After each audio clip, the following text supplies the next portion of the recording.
liggéey bu am solo boobu muy def 7h40 jot na ñu dem RFM. réew mi def naa loolu moo ëpp solo pour nit ñi xam fan la ñuy jëm. voilà c'est une excellente chose je pense et permettre na tey campagne bi ku nekk xam fan nga toll defe naa. et toute l'équipe de la RFM matin rendez-vous 8h inchallah pour la deuxième partie d'Info Matin. wala Diomaye. Ousmane Sonko ak Diomaye benn la xam nga nit ñi dañuy focaliser ci nit même bu dee régime présidentiel. Ah mais c'est lui qui est le candidat. waaw c'est lui qui est le candidat mais un état du benn nit moo koy gérer c'est un ensemble de personnes moo koy gérer da ngay am sa gouvernement am sa entourage loolu mooy gérer. le président de la République ku nekk xam na moom mooy toog ci chaise bi wala ci fauteuil bi. président de la République mooy toog ci chaise yi mooy définir la politique mooy décider mooy signer. mooy signer loolu mooy li am tey bu ñu bëggee réew mi soppeeku yenn erreurs yi ba ñuy am foog ñu def des réformes très importantes wàññi pouvoir au chef de l'État loolu moo am tey. te ñun ni ñu gisee Sénégal nu mu war a demee defe naa tous les acteurs même les gens qui ont fait des assises dañu wax ne war nañu xoolaat pouvoir du chef de l'État seet naka lay demee. mais loolu taxul ñu ne même boo wàññee pouvoir yi taxul que moom lañu élire. waaw bien sûr loolu musuma wax contraire bi moom lañu élire mooy nekk chef de l'État bi. waaw est-ce que ni ngeen ko jàppee nii ak ni ngeen koy waxee du Ousmane Sonko demul sax bay nëb Bassirou Diomaye. déedéet Ousmane Sonko demul bay nëb Bassirou Diomaye non demul bay nëb Bassirou Diomaye c'est un ticket boo gisee tey ñi janool du kenn rek. mooy du ticket en tout cas sur ticket boobu gisuñu ko. en tout cas ci architecture je parle de ticket en termes de communication en termes de vulgarisation de notre programme loolu laa wax. je pense que ce serait bien qu'on passe un peu sur l'essentiel ñun lan ñu bëgg dig Sénégalais yi ëllëg parce que defe naa am na coow lu bëri. ça veut dire que seen candidat il a du mal à être visible mu wone boppam moo tax il est obligé de passer par Ousmane Sonko. non yow yaa wax loolu. mais loolu moo am non. ah mais tu as des tickets. non on a deux personnes qui font parce que campagne bi délai bi dafa tuuti Ousmane Sonko bi ñu ko bàyyeeg Diomaye sorewul bu ñu demul nekk ticket kii aw fii du ñu mën a dem ci Sénégal yëpp. le bon sens bu ñu amoon le nombre de jours requis pour faire la campagne électorale Ousmane Sonko nekk ci biti commencer le premier jour ñu bàyyi ko mu nekk candidat defe naa xëy na du demee noonu on aura un candidat du jar ñuy tas kii aw fii. ah mais moom awul ñoom ñaar ils sont ensemble. waaw mais xaaral ba ci kanam di nga gis. xaaral ba fan yii c'est vrai que déjà ñu gis le programme je pense xaw ma tey xaw ma ëllëg la ñuy tas kii jëm fii. waaw kii jëm kay loolu moo tax il faut parce que foog ñu wax ak Sénégalais yëpp gën a expliquer ay poñ yu am important benn bi defe naa mooy affaire u Casamance defe naa bi ñu waxee affaire u capitale bi yëg na coow lu bëri. tey boo jëlee dëkk bu mel ni Cameroun y a une capitale économique y a une capitale politique nga dem Côte d'Ivoire tu as la même chose nga dem en Chine tu as la même chose nga dem Nigéria tu as la même chose tey boo jëlee Dakar c'est 80% des industries Dakar la nekk Ablaye Wade xam nga waxoon na day def capitale bi fan du mexe jëliwul coow Serigne boobu wax na barkareem da koy jëlee Kaolack lu wóor mooy li ñu am fii tey mënul dem pourquoi Casamance il y a un rationnel derrière rationnel bi nekk ci ginnaaw mooy Casamance dafa frontalier ak Guinée dafa Bissau frontalier ak Conakry boo demee boor ba tu as le Mali Sénégal tout son commerce excédentaire kan la koy defal ces pays de l'UEMOA avec les autres pays on est relativement déficitaire donc foog ñu seet dans quelle mesure la ñuy mën a am beneen capitale je dis bien économique décentraliser Dakar garder li fi am pour gën a développer suñu économie tey boo jëlee la zone UEMOA Côte d'Ivoire ils ont fait 10 ans de guerre civile tey boo leen xoolee ils font toujours 40% du PIB de l'UEMOA Sénégal moo ci topp depuis 20 ans on a les mêmes chiffres 15% Sénégal moo ci topp 15% Mali moo nekk ci ginnaaw malgré la guerre ils sont à 11% suñu économie mënul dem suñu renforcer wul suñu échange ak UEMOA je pense que moo tax la Casamance c'est un pays très bien situé pour échanger avec tous ces états mën na nekk Kaolack mën na nekk feneen mais foog ñu xóotaat ko donc ne da ngay déplacer capitale du yëfu comme ni ko Amadou waxee. Tamba ak Kédougou nga xamante ne ñoom ñoo gën a jege Mali te Mali la ñu gën di jokkoonlante ak sunu port bi. voilà Mali lañu mën na nekk sax Kaolack mën na nekk feneen mais il faut aller beaucoup plus loin. donc ce qui veut dire que dafa wax ni Ziguinchor mais en réalité ça peut ne pas être Ziguinchor. c'est le choix numéro 1 après il faut aller plus loin dans les études mais lu wóor mooy continuer di def Dakar toute la capitale nga am activité économique yëpp am activité politique yëpp fii ça ne peut pas être tenable tu as 80% qui sont là maintenant. wax na yëfu dof lu mooy ku xamul économie ni muy doxee économie du juuti rek juuti mooy nga dem ci entreprise ne fay leen xaalis je pense que c'est une méconnaissance de dire ça c'est le premier point je pense qui est très important du wax naa encore une fois Ablaye Wade wax na ko mexe dérangé wul kenn sëriñ bu wax na ko. sauf que Abdoulaye Wade bu ko waxee mexe Abdoulaye Wade dëkkul mexe ñenn ñi li gën a tax ñoom ñu jàpp loolu moo di Ziguinchor fa nga xamante ne fa la Sonko fekk baax. la résonance jàpp ne xëy na il est redevable de quelque chose à Sonko tax mu tudd Ziguinchor. Casamance c'est ce qui est dangereux dans ce pays dañu. mais loolu yéen a ko wax. non Casamance la c'est wax naa leen les raisons stratégiques qui l'expliquent. On a une frontière avec la Guinée, on a une frontière avec le Guinée-Bissau, Guinée-Conakry, le Mali de l'autre côté. Le Mali c'est le pays où on fait le plus de trucs.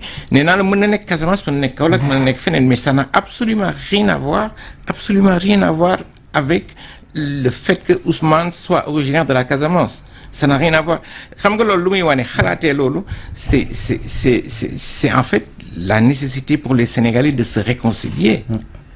Bocar Thiam lu mu wax barke démb à Fouta ku dëkk Fouta voto loo Amadou Ba da nga war askan wi.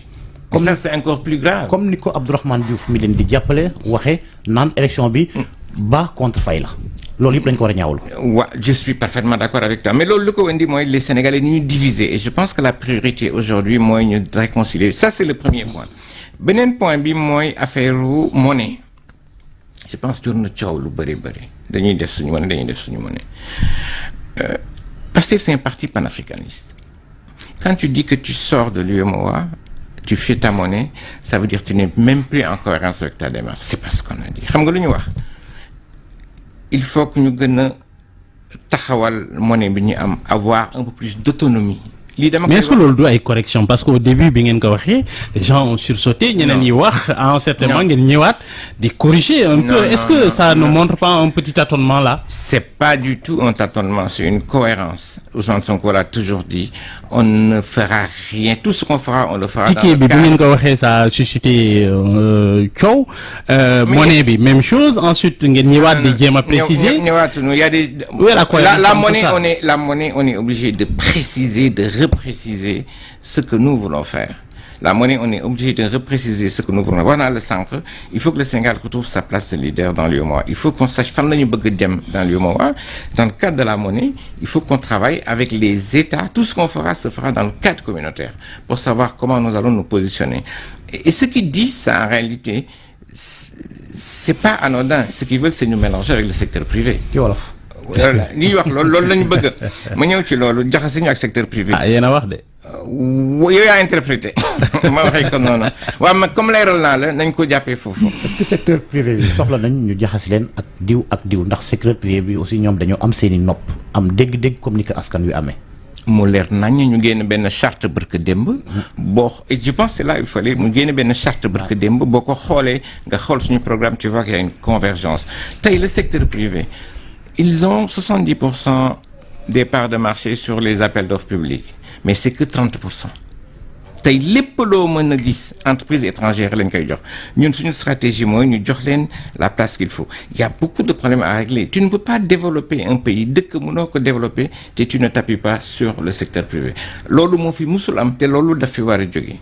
La Sénégal Sakho dama bëgg nga expliquer ñu un peu yéen vous êtes des candidats anti-système on voit que de jour en jour yéen a ngi accueillir des gens yoo xamante ni yow déjà ci APR nga nekkoon jógee fa dem fekki ñiy xeex système ñoom Aïda Mbodj ñoom Pape Samba Mboup ñoom docteur Abdourahmane Diouf bon on dira ñoom ñëpp dugg nañ ci ça veut dire quoi ça où est la cohérence globale dans deux choses d'abord moi je vais répondre personnellement pour man moi j'ai jamais demandé à Macky Sall dama bëgg nga jël ma liggéey dañu ñëw jël si ma liggéey ma def sama liggéey ma dem sama yoon ça c'est le premier point. biñ la jëlee foofu après nga kii. non bu ma jëlee foofu. nga accommodé woo ak la fa xewoon. c'est-à-dire non. ah ouais foog nga ne ko je me souviens yow. da nga tontu woon ça kii di Ousmane Sonko si inondation su ma juumul. non bu ñu jaxasee je pense que sinon débat bi du am fi mu war a jógee loolu mooy li njëkk am ñaari yëf mooy gis nga loolu moo fi war a jógee mooy nit ñu nommé la ñëpp naan la da nga trahir parce que kii moo la jox teranga du affaire teranga affaire mën-mënu liggéey la me concernant je suis parti ma gis ñaari yëf moo am dans un pays da nga naan tamay toog sama yoon nekku ci nga seetaan wala nga ni man foog mu dugal sama loxo pour réew mi soppeeku loolu moo am. Me concernant personnellement il y a beaucoup de bruit. Mes rapports dans la gestion de l'OFOR ou de l'ONAS sont des rapports publics boo xamee ni ku nekk mën nga ko xool au niveau de la Cour des comptes mën nga xool ni ci beneen bi mooy gëmuma ne man même tey jii ñi ànd ak Macky Sall liggéey ak ñoom ñëpp dañu bon.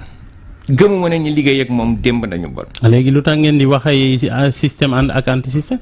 non mais système anti-système c'est le système comment ce pays il fonctionne. tu as une petite caste tuuti nit matuñu fukk ñoo ŋànk économie réew mi di def lu leen neex. ñan ñooy def loolu le système c'est pas. c'est le système ay nit la. voilà loolu laa lay bëgg a wax. ay nit la mais du ñi liggéey ak Macky Sall ñëpp. ak duñ liggéey ak Abdoulaye Wade ñëpp ñoo bon. il y a des gens qui sont engagés qui sont des patriotes loo xam ne la moo leen liggéey yëkkati mooy réew mi je pense qu'il faut quand même ñuy ñoom Mary Teuw Niane ñoom ñëpp finalement dugg nañ ci seen qu'est-ce qu'on reproche lan nga mën a reprocher Mary Teuw Niane lan ngay mën a reprocher Serigne Gueye Diop le maire de Sandiara je pense foog ñuy rafet njort yenn saa yi. en fait le problème qui se pose ñoom ñëpp xam nga ñu bëri ci ñoom demuñu. dañ leen faa jëlee la plupart du temps te bañ fa nekkee. il s'accommodait oui système boobu ay ab caste mooy gérer daanuñ ko doon wax. waaw en fait il faut nga xam ne quand tu as des positions da ngay am ce qu'on appelle un droit de réserve. tu peux pas tout dire. mais c'est ça mën na bu fekkee ni neexu ko wala gis na loo xamante ni kii mu dem yoon. bu fekkee ne lii allons plus loin dans le débat fan la ñuy jëm. dëkk bi defe naa loolu moo ëpp solo. waaw lii itam am na solo. waaw leer na bon. c'est important ce que je peux dire pour man mooy du ñu liggéey ak Macky Sall ñëpp ñoo bon. je pense ça il faudrait que ce soit clair. fan ngeen basé loolu. pour ne kii nii bon na kii nii baax na. ah non c'est toi qui me parles de système et d'anti-système. yow bu ma déglu la mooy que ñi liggéey ak Macky Sall yëpp c'est des gens du système. ah mais seen njiit moo ko wax. non le système c'est pas non Ousmane Sonko wax. Ousmane Sonko moo wax loolu. c'est pas seulement les hommes.